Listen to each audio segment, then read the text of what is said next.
જે જગ્યા જિંદગીની અંતિમ જગ્યા છે એ જગ્યા એટલે સ્મશાન. સમા સંજયનગરના સ્મશાનના દ્રશ્યો સામે આવ્યા છે. મિત્રો, અહીંયા કોઈ જ પ્રકારની વ્યવસ્થા કરવામાં નથી આવી.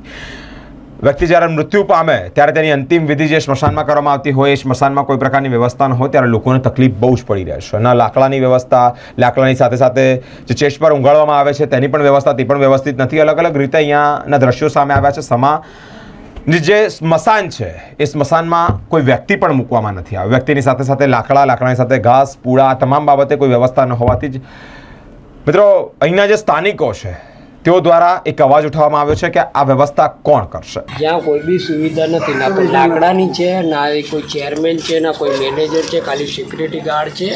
એને અમે ફોન કરીને જ્યારે વાત કરી હતી એ ટાઈમે કે ભાઈ અમારે આવી રીતે અમારા કંઈ આવો પ્રસંગ થઈ ગયો છે, તો એમને ખાલી એક જ બોલે વાંધો નહીં, 2 વાગે તમારી તૈયારી થઈ જશે સાહેબ. જ્યારે અમે અહીં અડથી લઈને આવ્યા ત્યાં અમે આવીને જોયું સ્મશાનમાં, ત્યાં તો ત્યાં કોઈ લાકડાની સુવિધા નથી, ના કોઈની, અને અહીં કોઈ જ છે જ ના એના કોઈ કોશું બોલાવાળું, ના ઓફિસર છે, ના કોઈ ચેરમેન છે, ના કોઈ કશું નહીં.